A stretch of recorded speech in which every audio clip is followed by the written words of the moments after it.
राधे राधे आप सभी को। तो हम लोग कल देखे थे कि 36 तक हम लोग का हो गया था प्रश्न यहाँ तक कि विनय पत्रिका की रचना किस भाषा में हुई है। अब यहाँ से 37 से हम लोगों को देखना था। तो 37 में पूछ रहा है कि इनमें से कौन संत कवि नहीं है। तो यहाँ पे संत कवि कहने का मतलब यही है कि निर्गुण काव्य धारा में जो लोग ज्ञानाश्रयी शाखा के थे उनको संत यहाँ पे मान रहा है, ठीक ना। तो यहाँ पे ऑप्शन दिया है कबीर दास, तुलसीदास, सुंदरदास, मलुकदास। तो यहाँ पे तुलसीदास जो है ये सगुण भक्ति में राम भक्त शाखा में आएंगे, ठीक ना। तो ये जो है संत कवि में नहीं आएंगे। तुलसीदास भक्ति काल के सगुण धारा के राम भक्ति शाखा के प्रमुख कवि हैं। गोस्वामी तुलसीदास राम भक्ति शाखा के प्रतिनिधि कवि हैं। ये बात ध्यान देना है कि गोस्वामी तुलसीदास जो हैं राम भक्ति शाखा के प्रतिनिधि कवि हैं, ठीक। और कृष्ण भक्ति के सूरदास हैं, और निर्गुण भक्ति में ज्ञान आश्रय के कबीरदास हैं, और प्रेम आश्रय के जायसी हैं। जबकि कबीरदास, सुंदरदास एवं मलुकदास आदि भक्ति काल के निर्गुण धारा के ज्ञानाश्रयी शाखा के प्रतिनिधि कवि हैं। तो यहाँ पे कबीरदास ही बस प्रतिनिधि कवि हैं, ध्यान देना है। यहाँ पे तीनों को लिख दिया है, ठीक। अब देखिए 38वां प्रश्न ये है कि राघव चेतन इनमें से किस सूफी काव्य का पात्र है। राघव चेतन किसका पात्र है? मधुमालती का है कि मृगावती का है कि पद्मावत का है कि चंदायन का है। तो ये पद्मावत जो जायसी लिखे हैं इसका एक पात्र है राघव चेतन, ठीक। राघव चेतन सूफी काव्य परंपरा के प्रवर्तक मलिक मोहम्मद जायसी कृत पद्मावत, इसका डेट याद रखना है 1940। ये गलत लिखा है यहाँ पे, ठीक ना। यहाँ पे 1940 नहीं होगा क्योंकि ये बहुत आगे चला जा रहा है, ठीक। ये आधुनिक काल में चला आ रहा है,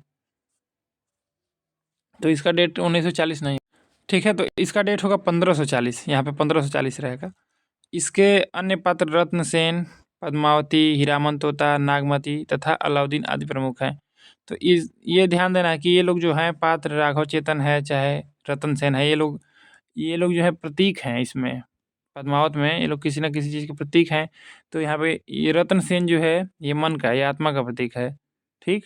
ये पद्मावती जो है श्रद्धा या सात्विक बुद्धि की है, और हीरामन तोता गुरु का है प्रतीक, और नागमती को इसको सांसारिक बुद्धि माना गया है, ठीक। और अलाउद्दीन जो है इसको माया माना गया है, और राघव चेतन शैतान है। ये भी ध्यान देना है, पूछ लेता है प्रश्न। अब देखिए पद्मावत 1540 अवधी भाषा एवं दोहा चौपाई शैली में लिखा ग्रंथ है। जैसी कि अन्य कृतियाँ पद्मावत 1540, अखावट 1541, आखिरी कलाम। तो जो आखिरी कलाम है इसमें कयामत का वर्णन किया मिलता है आखिरी कलाम में। चित्ररेखा इस नाम से राम कुंवर वर्मा की भी काव्य रचना है। कहरनामा, मसलनामा एवं यहाँ पे कान्हावत है, ठीक, कहावत नहीं है, आदि हैं।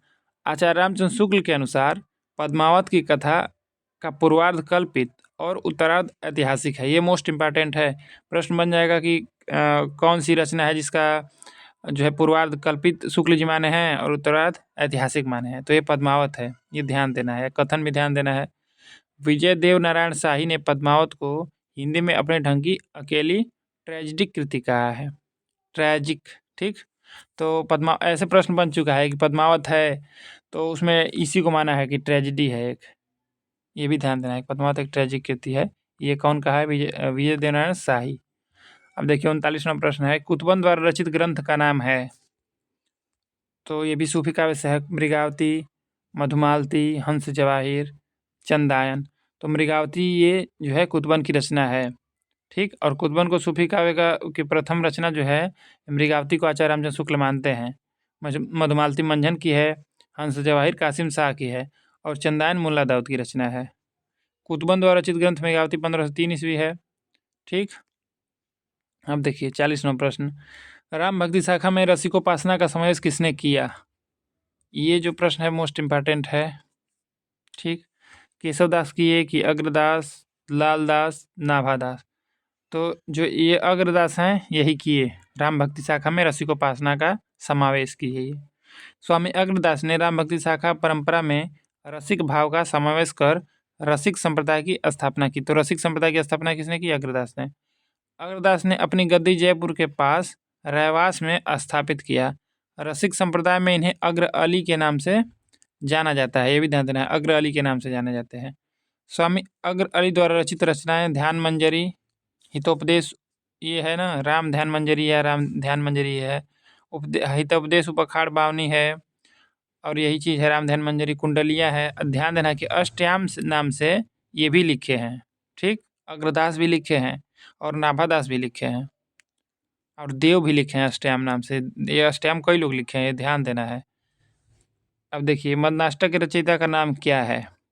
41 नंबर प्रश्न है कि मदनाष्टक के रचयिता का नाम है केशव दास, रसखान, रहीम, नरोत्तम दास। तो ये रहीम अकबर का जब दरबारी का पढ़ेंगे हम लोग तो उसमें रहीम आएंगे। मदनाष्टक खड़ी बोली भाषा में रचित है जिसके रचयिता रहीमदास जी हैं। तो मदनाष्टक खड़ी बोली में है, अभी ध्यान देना है। इसमें कृष्ण की रासलीला का वर्णन है। रहीमदास का मूल नाम अब्दुल रहीम खान खाना था। रहीम की रचनाएं तो दुहावली नाम से लिखे हैं, ठीक। इस नाम से और कोई भी लिखा है, तुलसीदास भी लिखा है ना। नगर शोभा है, श्रृंगार सोठा है, बरवे नाई का भेद है, ये अवधी भाषा में है। रहीमदास ने संस्कृत, फारसी और हिंदी मिश्रित भाषा में यहाँ पे खेल कौतुकम लिखा है, कहीं कहीं खेट कौतुकम भी मिल जाता है, नामक एक ज्योतिष ग्रंथ की रचना की। तो ये भी ध्यान देना है कि ये मिश्रित है। कौन कौन भाषा है इसमें? संस्कृत, फारसी और हिंदी। और ये जो है ये ज्योतिष ग्रंथ है, इसको भी ध्यान देना है। बरवे नाई का भेद अवधी भाषा में लिखा प्रथम रीति निरूपक ग्रंथ है।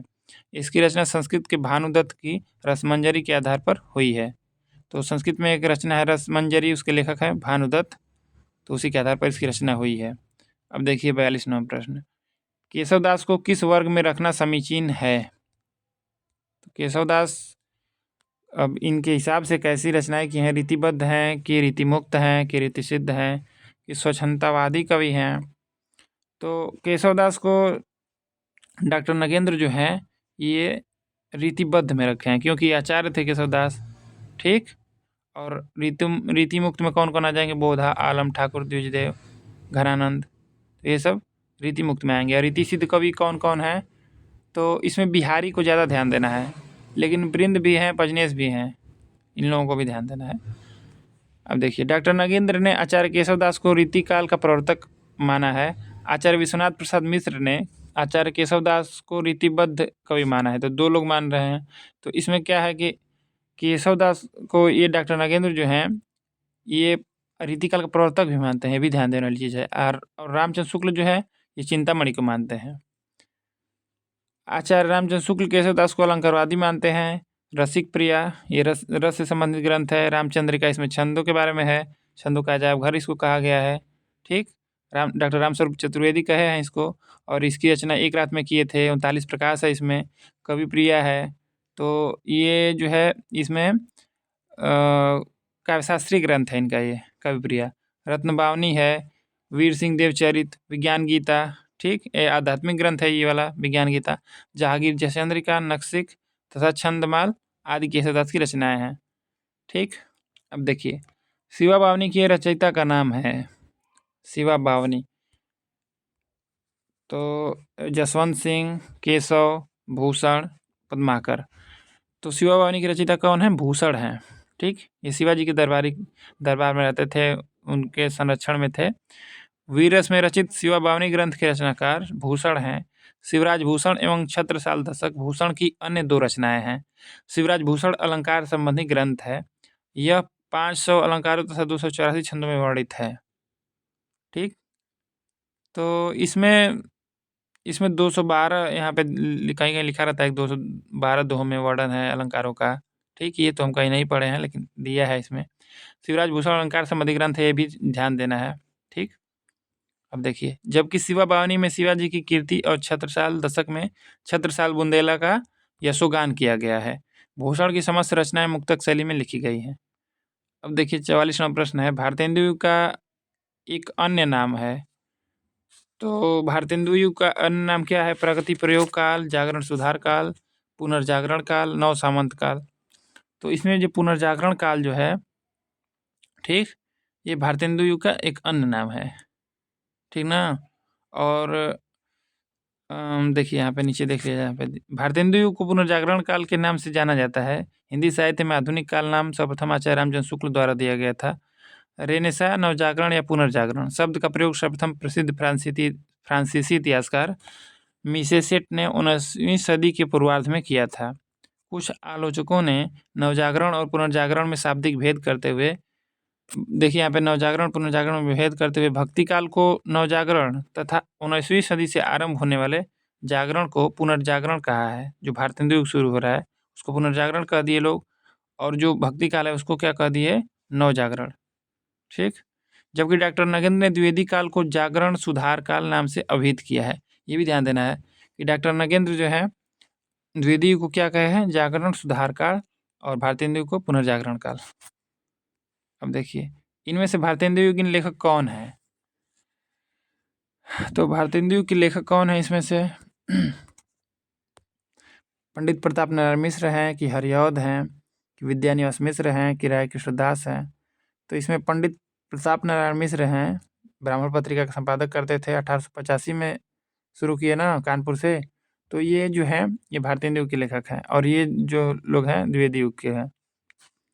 पंडित प्रताप नारायण मिश्र 1856 से 1894 भारतेंदु मंडल के कवि हैं, जबकि अयोध्या सिंह उपाध्याय, हरिऔध, विद्यानिवास मिश्र ये ललित निबंधकार हैं। विद्यानिवास मिश्र जो हैं, ठीक, मेरे राम का मुकुट भीग रहा है, तथा राय कृष्णदास आदि द्विवेदी मंडल के कवि हैं। अब देखिए तार सप्तक का प्रकाशन किस सन में हुआ, तो तार सप्तक का प्रकाशन 4 तार सप्तक का प्रकाशन हुआ था 1930, 1940, 1935, 1943। तो 1943 में तार सप्तक का प्रकाशन हुआ। ठीक, 43, 51, 59, 69, 79, हाँ ऐसे है। ठीक, 4 है, ध्यान देना है कि 43 में है। ठीक, यहाँ पे नीचे दिया होगा। तार सप्तक का प्रकाशन सन 1943 में सच्चिदानंद हीरानंद वासवान अज्ञे के संपादकत्व में हुआ था। इसी के माध्यम से प्रयोगवाद का प्रारंभ भी माना जाता है। ठीक, यही जब ये पत्रिका जब इसका संपादन हुआ 1943 में तार सप्तक का, तो यहीं से प्रयोगवाद का आरंभ मान लिया गया है। तार सप्तक में 7 कवियों की कविताएं संग्रहित होती हैं। दूसरा सप्तक 1951, तीसरा सप्तक 1959 तथा चौथा सप्तक 1979 में प्रकाशित हुआ था। सभी सप्तकों का संपादन अज्ञे के द्वारा ही किया गया। ये भी पूछ लेता है कि अज्ञे ने कितने सप्तकों का संपादन किया, तो 4। प्रयोग के देखिए यहाँ पे प्रयोग दिया है ना, ये प्रयोगवाद रहेगा यहाँ पे। प्रयोगवाद के प्रवर्तन का श्रेय सच्चिदानंद हीरानंद वासवान अज्ञे को ही दिया जाता है। अब 47वां प्रश्न देखिए, इनमें से कौन सा उपन्यास यशपाल का नहीं है, तो यशपाल इनको साहित्य अकादमी में मिला है किसी रचना पे, मेरी तेरी उसकी बात में मिला है ना। तो इनको पूछ रहा है कौन सा उपन्यास इनका नहीं है, दादा कामरेड, कब तक पुकारूं, दिव्या, झूठा सच। तो इनका जो कब तक पुकारूं जो है ये रांगे राघव का है, ये वाला उपन्यास। झूठा सच तो इनका बहुत फेमस है। ठीक, देश के विभाजन पे लिखा गया है। कब तक पुकारूं 1957 प्रसिद्ध उपन्यासकार रांगे राघव का उपन्यास है। इसमें जयराम पेशा कर्नट जाति के जीवन यथार्थ का वर्णन है। तो इसमें ये ध्यान देना रहता है कि कब तक पुकारूं में ये कर्नट जाति के जीवन यथार्थ का वर्णन है। जबकि दादा कामरेड 1941, दिव्या 1945 तथा झूठा सच 1958, प्रथम भाग 1960, द्वितीय भाग। तो देखिए 58 में झूठा सच जो है 2 भाग में है, 1958 और 1960 2 भाग में है। तो इसका नाम भी है, इसको भी आप लोग देखिएगा क्या नाम है इसका। ठीक, द्वितीय भाग आदि प्रगतिवादी या मार्क्सवादी विचारधारा के प्रमुख उपन्यासकार यशपाल का है। अब देखिए 48वां, तीसरा सप्तक कब प्रकाशित हुआ। ठीक, 1960 में, 1959 में, 1951 में, 1970 में। तो 43, 51, उसके बाद क्या था 59, ये वाला। तो इस तीसरा सप्तक का प्रकाशन कब हुआ, 1959 में हुआ। अब देखिए 49वां प्रश्न, पुष्प की अभिलाषा नामक प्रसिद्ध कविता के रचयिता कौन है, तो राष्ट्रीय सांस्कृतिक काव्यधारा में आते हैं बाल कृष्ण शर्मा नवीन हैं कि रामधारी सिंह दिनकर हैं कि माखनलाल चतुर्वेदी हैं कि रामनाथ त्रिपाठी हैं। तो माखनलाल चतुर्वेदी बहुत फेमस कविता है पुष्प की अभिलाषा। ठीक ना। अब देखिए पुष्प की अभिलाषा राष्ट्रीय एवं सांस्कृतिक धारा के प्रवर्तक माखनलाल चतुर्वेदी द्वारा लिखित है। माखनलाल चतुर्वेदी की अन्य रचनाएं हिम किरीटनी, इनकी हिम किरीटनी है एक, और हिम तरंगिनी है। इसमें ध्यान देना है कि इसमें साहित्य अकादमी मिला है, क्योंकि इसमें त आ रहा है ना। ट्रिक थोड़ा सा बस ये कि जिसमें त आ रहा है उस पर साहित्य अकादमी मिला है। माता नाम से लिखे हैं तथा समर्पण नाम से लिखे हैं। चतुर्वेदी जी को एक भारतीय आत्मा के नाम से भी जाना जाता है। ये भी ध्यान देना है कि ये भी प्रश्न बन चुका है कि एक भारतीय आत्मा के नाम से किसे जाना जाता है, तो माखनलाल चतुर्वेदी। ठीक, अब देखिए, आधुनिक मीरा किसे कहा जाता है? आधुनिक मीरा सुभद्रा कुमारी चौहान को, कि मन्नू भंडारी को, कि महादेवी वर्मा को, कि उषा प्रेमवदा को? तो महादेवी वर्मा को आधुनिक युग की मीरा कहा जाता है, ठीक ना। आधुनिक युग की मीरा छायावादी युग की कवयित्री महादेवी वर्मा को कहा जाता है।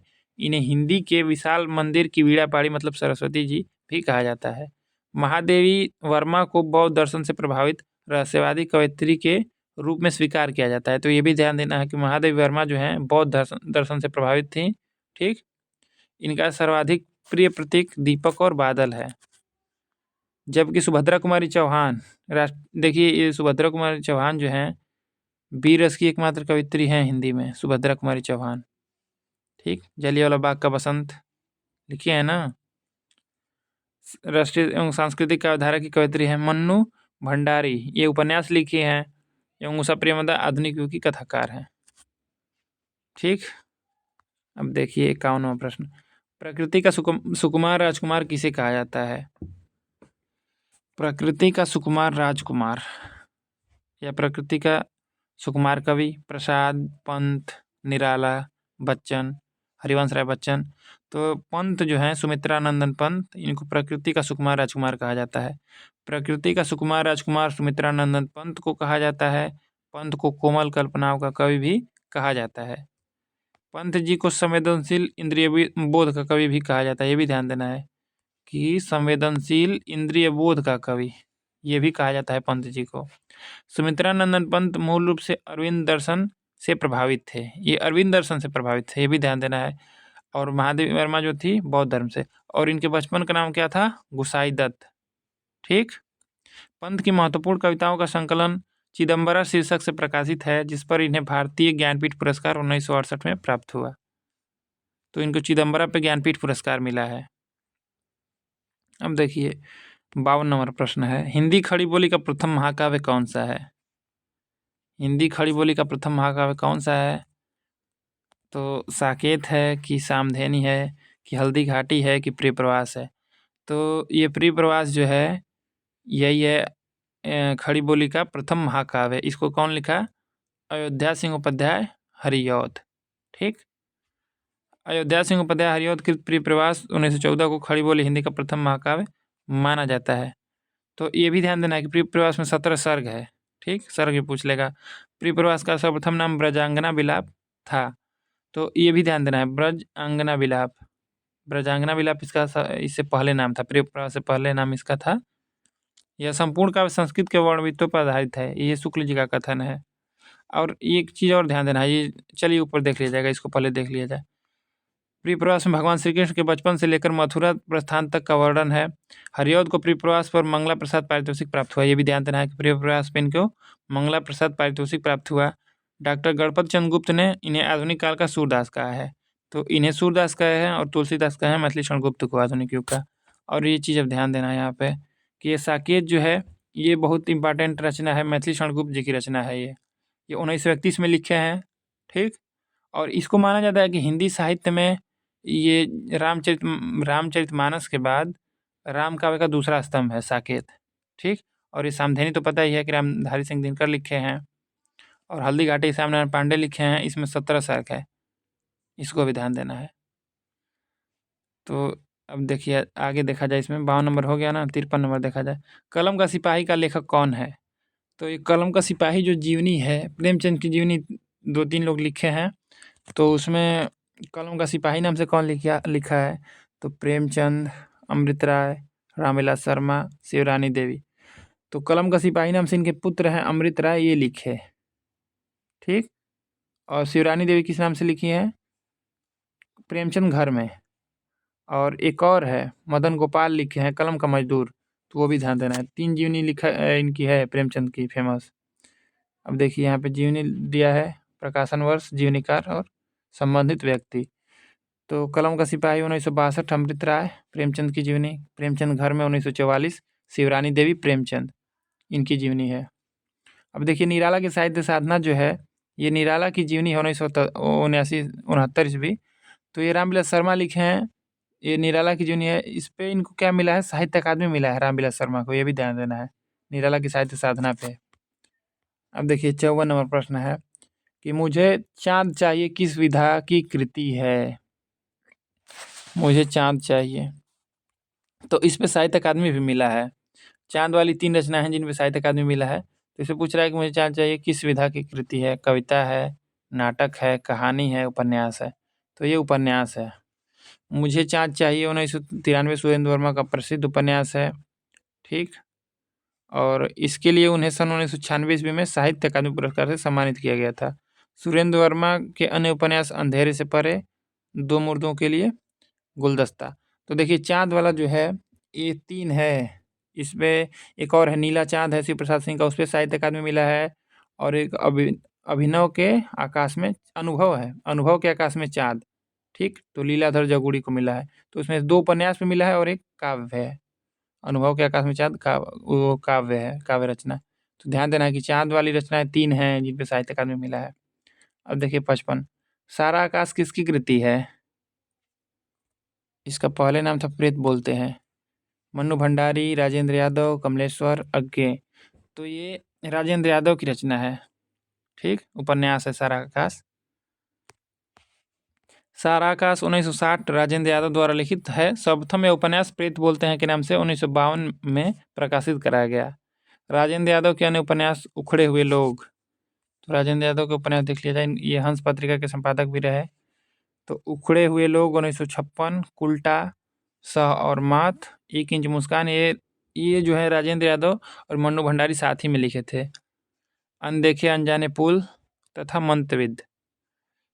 1 इंच मुस्कान 1963 की रचना राजेंद्र यादव ने अपनी पत्नी मन्नू भंडारी के सहलेखन में की, ठीक?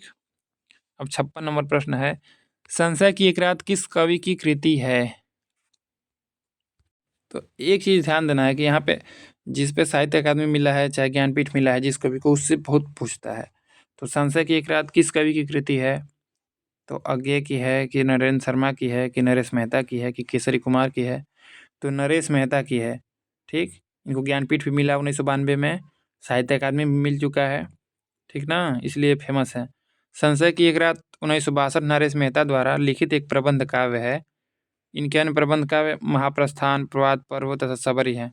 तो ये भी ध्यान देना है, इसमें पूछता है कि संशय की एक रात जो है इसमें किसके संशय के बारे में लिखा गया है? तो राम के संशय के बारे में लिखा गया है, ठीक?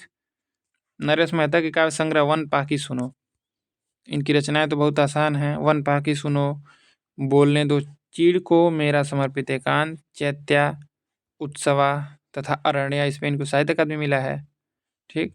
नरेश मेहता ने समय देवता नामक शीर्षक से एक लंबी कविता लिखे हैं जिसमें धरती के विभिन्न भागों की सांस्कृतिक राजनीतिक स्थिति का यथार्थ चित्रण किया गया है। अब देखिए 57 नंबर प्रश्न है, आषाढ़ का एक दिन नाटक के रचयिता हैं? तो ये तो बहुत फेमस नाटक है, कालिदास के जीवन पर आधारित है। जयशंकर प्रसाद, सुरेंद्र वर्मा, लक्ष्मीनारायण मिश्र, मोहन राकेश। तो यही लिखे हैं, 3 नाटक लिखे हैं, बहुत फेमस है सब। तो आषाढ़ का एक दिन 1958 मोहन राकेश द्वारा लिखित एक ऐतिहासिक नाटक है। यह 3 अंकों वाला नाटक है। मोहन राकेश मूलतः आधुनिकता बोध के नाटककार हैं। इनके अन्य नाटक लहरों के राजहंस, ठीक? तो इसमें नंद और सुंदरी के बारे में लिखा गया है लहरों के राजहंस में, तथा आधे अधूरे, इसी में की पात्र है ना सावित्री, ठीक? आधे अधूरे की पात्र है। अब देखिए नोट करके दिया है, लहरों के राजहंस 1963 नाटक की रचना मोहन राकेश ने अशोक घोष के महाकाव्य सौंदरानंद ये है इसके आधार पर किया है। आधे अधूरे नाटक को समकालीन जिंदगी का पहला सार्थक हिंदी नाटक माना जाता है। आधे अधूरे नाटक को मील का पत्थर भी कहा जाता है, ये भी ध्यान देना है कि इसको मील का पत्थर कहा जाता है, ठीक? आधे अधूरे को। तो इसके पात्र भी ध्यान देना है, बिन्नी किन्नी रहती हैं, अशोक रहता है और सावित्री है। अब देखिए कवित्र रत्नाकर के रचयिता है, कवित्र रत्नाकर। तो यहाँ पे ऑप्शन में रत्नाकर, यहाँ पे रत्नाकर दे दिया है, रचना में रत्नाकर है, तो यहाँ पे कन्फ्यूजन के लिए इनको दिया है। तो ऑप्शन क्या है? जगन्नाथ दास रत्नाकर, सेनापति, मतिराम, बोधा। तो ये सेनापति की रचना है, ठीक? ये राम भक्ति भी किए हैं। तो देखिए कवित्र रत्नाकर के रचनाकार सेनापति हैं।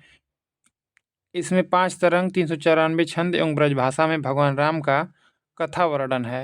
सेनापति का एक अन्य ग्रंथ काव्य कल्पद्रुम, ये भी ध्यान देना है, काव्य कल्पद्रुम है। यह एक रीति ग्रंथ माना जाता है। तो ये रीति काल के कवि हैं सेनापति। और ये मोस्ट इंपॉर्टेंट है, देखिए यहाँ पे लिखा है नोट करके। सेनापति के संदर्भ में आचार्य शुक्ल ने लिखा है, आचार्य शुक्ल मतलब आचार्य रामचंद्र शुक्ल, कि ये बड़े ही सहृदय कवि थे। ऋतु वर्णन तो इनके जैसा और किसी श्रृंगारी कवि ने नहीं किया। तो ये ऋतु वर्णन के लिए फेमस थे और इनकी पंक्ति भी पूछा था, ठीक ना। सेनापति का सर्वाधिक प्रिय अलंकार, यहाँ पे क्लेश लिख दिया लेकिन है श्लेष वो, ठीक ना। अब आगे देखा जाए 59वां प्रश्न, इनमें से कौन सा जोड़ा सही है, कौन सा जोड़ा इसमें से सही है।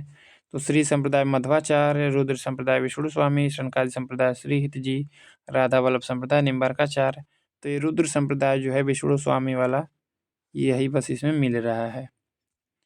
संप्रदाय प्रवर्तक दर्शन यहाँ पे देख लिया जाए तो श्री संप्रदाय रामानुजाचार्य, दर्शन कौन है, विशिष्टाद्वैतवाद। रुद्र संप्रदाय प्रवर्तक विष्णु स्वामी, दर्शन शुद्धाद्वैतवाद, ठीक। तो इनका भी शुद्धाद्वैतवाद भी है, या वल्लभाचार्य उनका भी है यही शुद्धाद्वैतवाद। शनकादि संप्रदाय निम्बार्काचार्य द्वैताद्वैतवाद, ठीक। और मध्वाचार्य का द्वैतवाद है। और राधा वल्लभ संप्रदाय हित हरिवंश, इनका नहीं है कोई दर्शन। अब देखिए 60वां प्रश्न, 500 ईस्वी से 1100 ईस्वी तक संस्कृत काव्यशास्त्र को क्या कहा जाता है। तो यहाँ पे ईस्वी में दे दिया है, लेकिन ठीक है वो तो दिया है, लेकिन टाइमिंग इसका गलत हो गया है। तो प्रवर्तन काल, प्रतिपादन काल, व्याख्या काल, भाष्य काल। तो इसको इसमें कोई ऑप्शन मिल ही नहीं रहा है, ठीक।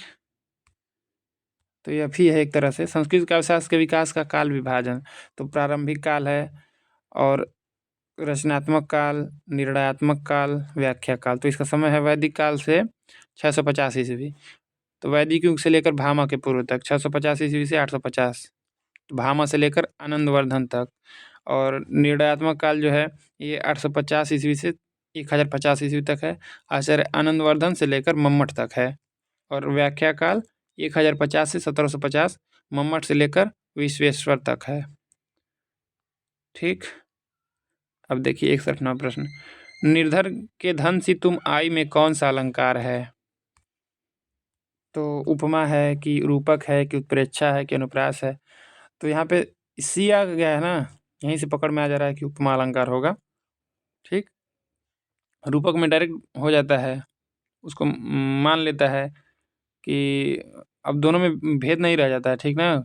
जैसे कमल, चरण कमल है, और उत्प्रेक्षा में संभावना रहता है। देखिए निर्धन के धन से तुम आई, इस वाक्य में उपमा अलंकार का प्रयोग हुआ है। जहाँ दो भिन्न वस्तुओं में रूप, गुण, आकृति आदि को लेकर समता प्रदर्शित की जाए, वहाँ उपमा अलंकार होता है। उपमा शब्द उप प्लस माँ के संयोग से बना है, जिसमें उप अर्थ है समीप तथा माँ का अर्थ है एक वस्तु के समीप दूसरी वस्तु को रखकर उसकी समानता प्रतिपादित करना।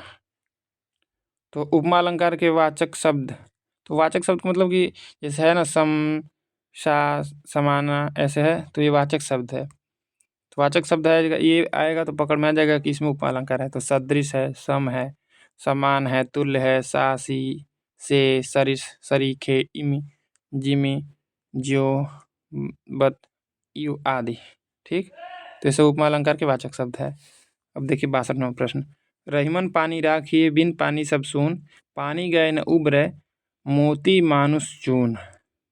इन पंक्तियों में किस छंद का प्रयोग हुआ है। तो इसमें छंद पूछ रहा है। तो छंद पूछता है तो उसमें गिनना पड़ता है मात्रा, कि मात्रिक रहेगा तो मात्रा गिना जाएगा और वर्णिक रहेगा तो वर्ण गिना जाएगा। दोहा, गीतिका, चौपाई, कवित्त। तो इसमें देख लिया जाए 1 2 3 4 5 6 7 8 और 9 10 11 और ये है ना, तो 13 हो जाएगा। तो 13 11 है इसमें भी 11 हो जाएगा, तो ये दोहा हो जाएगा, ठीक। रहीमन पानी राखिए बिन पानी सब सून, पानी गए न उबरे मोती मानुष चून। इन पंक्तियों में दोहा छंद का प्रयोग हुआ है, इसमें अलंकार भी है। बताइएगा आप लोग कमेंट में कौन सा अलंकार है इसमें, ये रहीमन पानी राखिए में। दोहा वह अर्धसमात्रिक छंद है जिसके प्रथम एवं तृतीय चरण में 13 13 और द्वितीय तथा चतुर्थ चरण में 11 11 मात्राएं होती हैं और सम चरणों के अंत में गुरु होता है। तो जैसे एक और उदाहरण दे दिया है, मेरी भव बाधा हरो राधा नागर सोय, जा तन की झाई परे श्याम हरित दुति होय। अब देखिए, करते अभिषेक पयोध हैं बलिहारी इस देश की, हे मातृभूमि तू सत्य ही सगुण मूर्ति सर्वेश की। इन पंक्तियों में कौन सा छंद है? तो यहाँ पे भी छंद पूछ रहा है। ठीक, तो यहाँ पे दोहा दिया है ऑप्शन में, चौपाई दिया है, उल्लाला दिया है, गीतिका दिया है। तो यहाँ पे उल्लाला हो जाएगा। करते अभिषेक पयोध हैं बलिहारी इस देश की, हे मातृभूमि तू सत्य ही सगुण मूर्ति सर्वेश की। इस पंक्ति में उल्लाला छंद का प्रयोग हुआ है। 15 एवं 13 मात्राओं की यति पर 28 मात्राओं से युक्त छंद उल्लाला कहा जाता है। इसके विषम चरणों में 15-15 मात्राएं एवं सम चरणों में 13-13 मात्राएं होती हैं। तो एक और उदाहरण दे दिया है यहाँ पे, हे शरण दायिनी देवी तू करती सबका त्राण है, हे मातृभूमि संतान हम तू जननी तू प्राण है। तो इसमें भी उल्लाला है। अब देखिए, कहा 64 नंबर प्रश्न है, कहा कैकेयी ने सक्रोध दूर हट दूर अरि निर्बोध। उपयुक्त पंक्ति में कौन सा रस है? तो यहाँ पे क्रोध आ जा रहा है ना, समझ में आ जाएगा। रस पूछ रहा है इसमें, तो ऑप्शन क्या दिया है, वात्सल्य रस, विभत्स रस, हास्य रस, रौद्र रस। तो यहाँ पे रौद्र होगा। जहाँ पे क्रोध आ जाता है तो वहाँ पे रौद्र रस होता है। तो इस पंक्ति में रौद्र रस है, शत्रु की अपमान जनित चेष्टाओं, गुरु निंदा, देश धर्म का उपकार। यहाँ पे उपकार नहीं रहेगा, अपकार रहेगा। और अपमान होने पर क्रोध अस्थायी भाव से रौद्रस निष्पन्न होता है। तो यहाँ पे एक और दिया है, रे नृप बालक काल बस बोलत तो ही न समार, धन ही सम त्रिपुरारी धनु वेदित सकल संसार।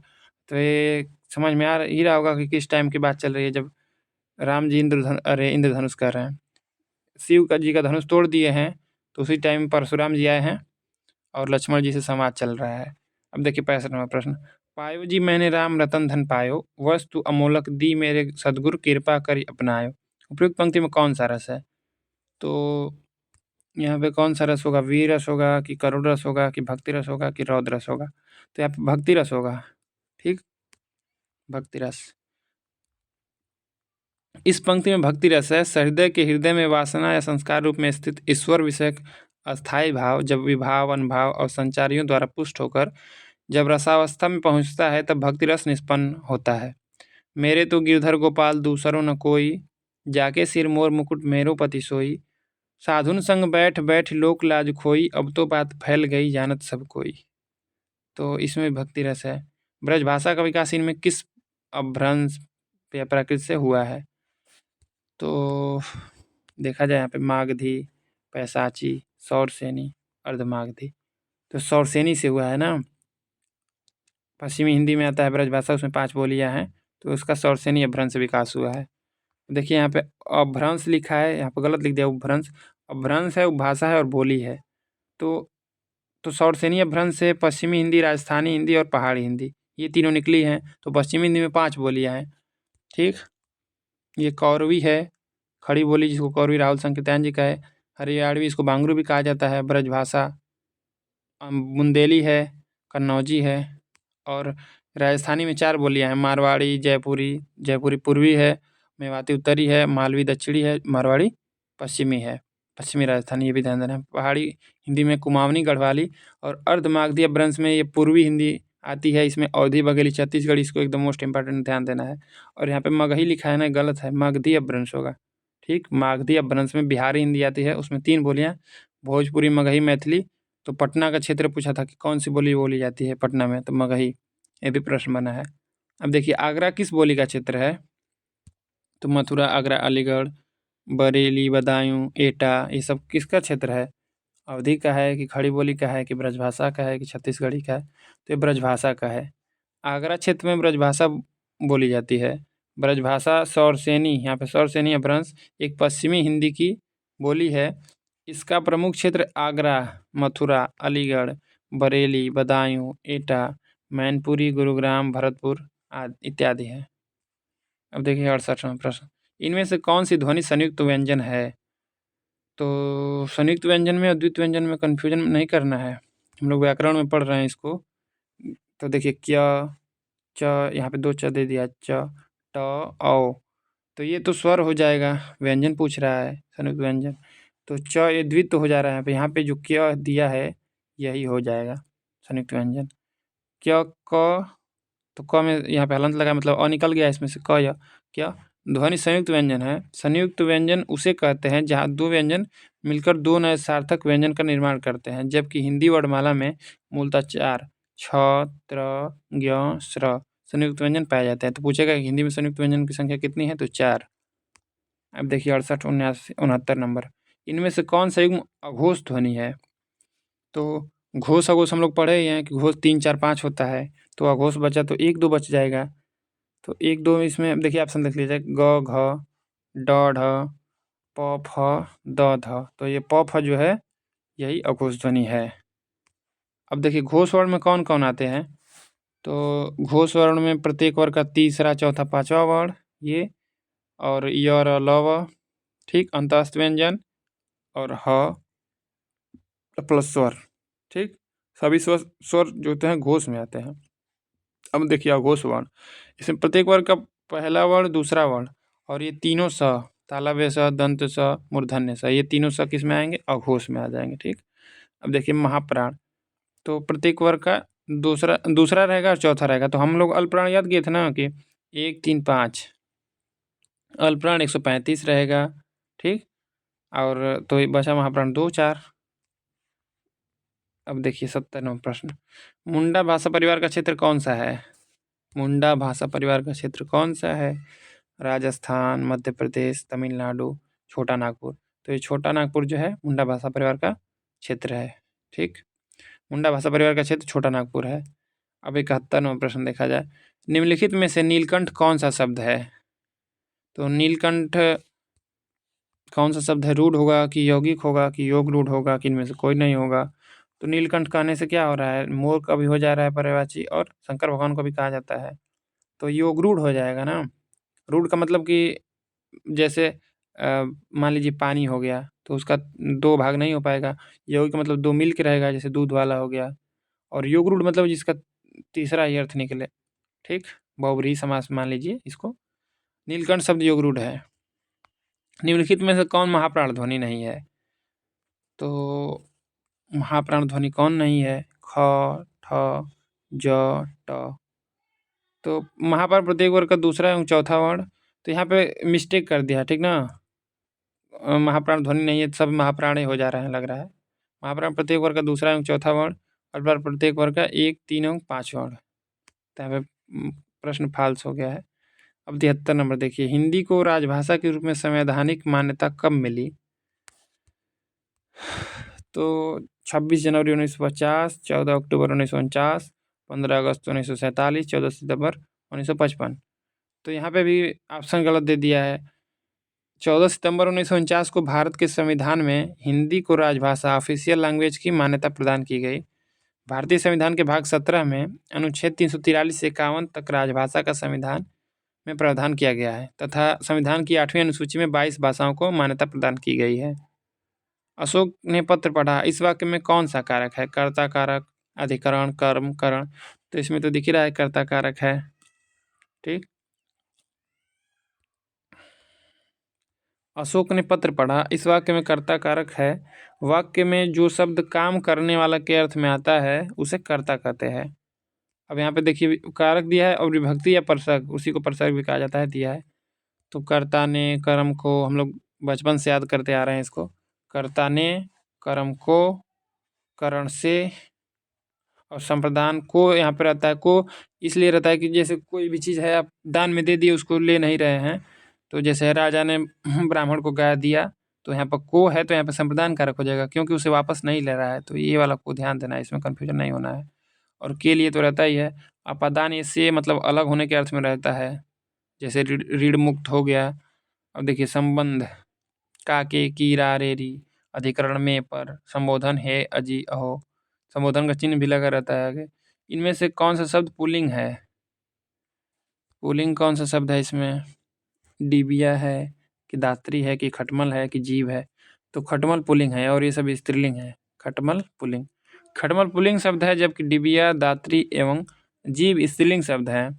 अब देखिए 76वां प्रश्न पूछ रहा है कि इस चंद्रमुख में कौन सा समास है? चंद्रमुख, तो मुख की विशेषता बता रहा है ना कि चंद्र के समान है।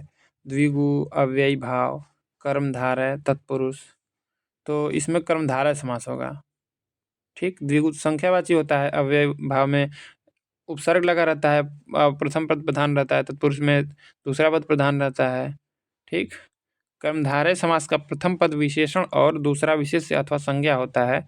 जैसे देखिए यहाँ पे महाकवि है, मिट गया है, महान है जो कवि, नराधम नरों में अधम है जो अधम है जो नर, महावीर महान है जो वीर। परंतु जब इस समास में एक शब्द उपमान और दूसरा उपमेय होता है तब भी कर्मधारय समास होता है। इसके विग्रह में सदृश का प्रयोग करना पड़ता है। जैसे चंद्रमुख, चंद्रमा के सदृश मुख, लौह पुरुष। ठीक, लोहे के सदृश पुरुष, आपको पता ही होगा कि लौह पुरुष कौन थे, वायुवेग, वायु के सदृश वेग।